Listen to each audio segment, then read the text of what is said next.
Good morning guys, Amisha this side and welcome back to my YouTube channel. વાગ્યા છે સવારના 11 અને અમે લોકો અત્યારે છીએ મસૂરીમાં અને અત્યારે નીકળીએ છીએ દેહરાદૂન જવા માટે. અમે જે ટેક્સી બુક કરી હતી અંકલ પણ આવી ગયા. Just want to say bye bye Mussoorie.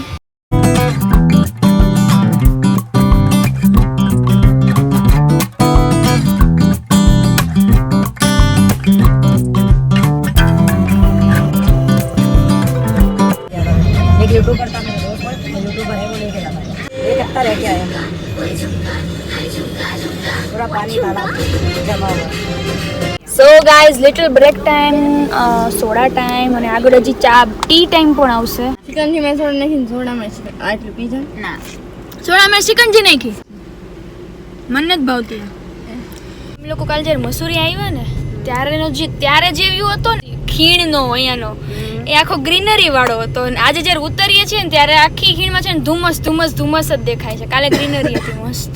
આજે વાદળા પહોંચી ગયા છે નીચે. હા અમને મૂકવા આવે છે વાદળા. ભૂલ કે નામ પડી જા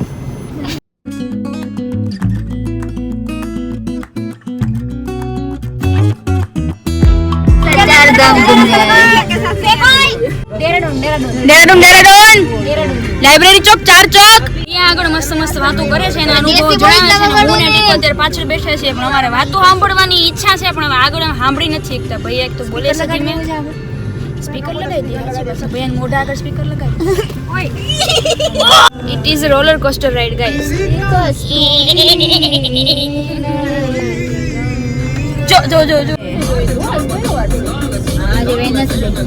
ગાઈઝ અમે લોકો અત્યારે દેહરાદૂન તો પહોંચી ગયા છે અને દેહરાદૂનમાં પણ અમે દેહરાદૂનની જે સૌથી ફેમસ જગ્યા છે ને મોસ્ટ ફેમસ એ છે ગુચ્ચુ પાણી, જે રોબર્સ કેવ કરીને છે. અત્યારે અમે લોકો ત્યાં છીએ પણ ત્યાં જતાં પહેલાં છે ને રસ્તામાં અત્યારે બપોરનો ટાઈમ થઈ ગયો છે એટલે બધાને ભૂખ લાગી છે એટલે પાછળ જે રેસ્ટોરન્ટ દેખાય છે ત્યાં અત્યારે બધા બેઠા છે અને પેટ પૂજા કરીને અમે લોકો ત્યાં જવા માટે નીકળવાના. ગરમી બહુ છે એમાં અહીંયા બેઠા તેમ થાય છે કે અમદાવાદની ગરમી અહીંયા લાગે છે પણ એકદમ ઠંડીવાળા વાતાવરણમાંથી ગરમીવાળા વાતાવરણમાં આવું એટલે આમ શરીરને થોડુંક આમ કષ્ટ પડે છે. એમાં જ્યારે અમદાવાદ જશું ત્યારે તો બહુ વધારે પડતું પડશે. આ છાશના ગ્લાસની તમે સાઇઝ જુઓ, આ સાઇઝ પ્રમાણે તો છાશને રિફિલ કરાવવી જ પડે હો. અહીંયા રોબર્સ કેવમાં જવા માટે તમારે છે ને નોર્મલ શૂઝ કે જે રેગ્યુલરમાં પહેરતા હોય ચપ્પલ છે ને એ ના ચાલે. તમારે અહીંયાથી છે ને રેન્ટ કરવા પડે. જે રબરના ચપ્પલ ને સ્લીપર હોય ને એ ટાઈપના 10 રૂપિયામાં એ લોકો રેન્ટ ઉપર આપે છે. પહાડ નથી, આ બીજો પહાડ છે. હા આ 900 મીટરનું વોકિંગ ડિસ્ટન્સ છે અહીંયાથી ગુચ્ચુ પાણી સુધી પહોંચવા માટે. પણ અમે છે ને છાંયો ગોતીને છાયામાં ધીમે ચાલીએ છીએ. તડકો છે ને એવો કે માથું તપી જાય એવો. તમને રસ્તામાં શુગર કેન જ્યુસ આવે તો એ પીવાનું મન થાય, છાશ આવે તો એ, બીજું શેનું જ્યુસ આવે તો ગમે એમ થાય. આજે બધું પી જ લેવું છે યાર. આવી ગરમીમાં મને એમ થાય કેમ થાય આપણું ભેગું. ખાસી એવી પબ્લિક છે આજે. પાણી મને એમ લાગે છે ગંદુ પાણી છે અહીંયા. આમાં નીચે છે ને એકદમ પાણી છે, બે બાજુથી છે ને આમ ભેખડ જેવા પર્વત જેવી ભેખડ છે, એની વચ્ચેથી આખું ટ્રેક કરીને ચાલીને જવાનું છે.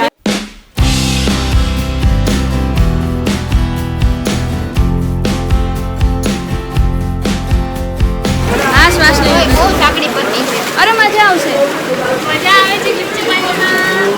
ઠંડુ છે બહુ મસ્ત.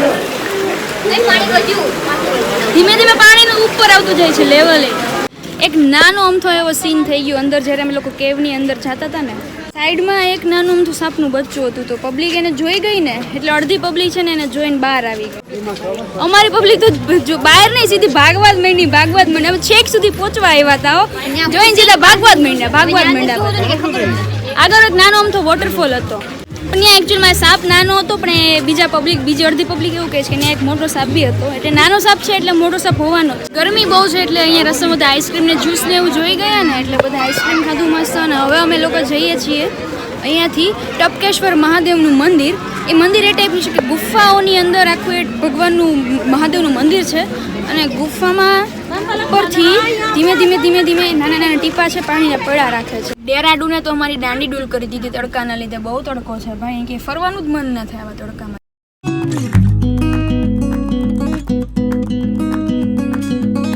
બસ અભી હાલ ટપકેશ્વર મંદિર પહોંચ્યા છીએ.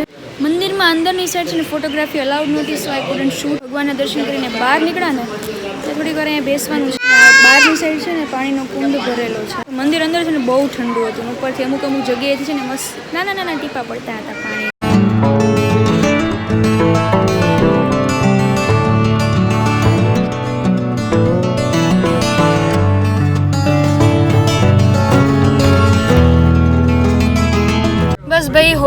अपना देहरादून का ये सफर यही तक पूरा घूम लिया हमने देहरादून। ओके गाइस, तो અમે ઊંચું પાણી ટપકેશ્વર મહાદેવ મંદિર બે જગ્યા ફરી લીધી ને હવે અમે અત્યારે બાય ટેક્સી પાછા જઈ રહ્યા છીએ બેક ટુ ઋષિકેશ।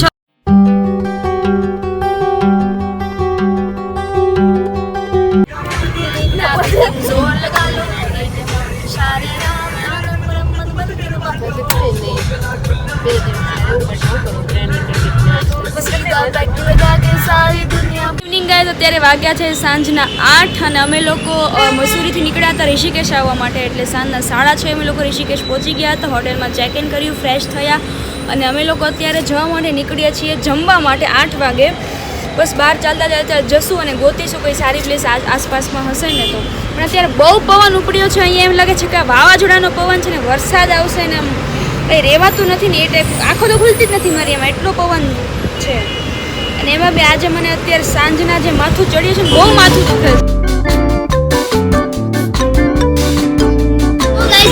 જમી લીધું ને જમ્યા પછી અમે લોકોએ આઈસ્ક્રીમ પણ ખાઈ લીધું અને આઈસ્ક્રીમ ખાધા પછી સોડા પણ પી લીધી અને એ બધું થઈ ગયું અને પછી એક નાનો અમથો એવો સીન થઈ ગયો।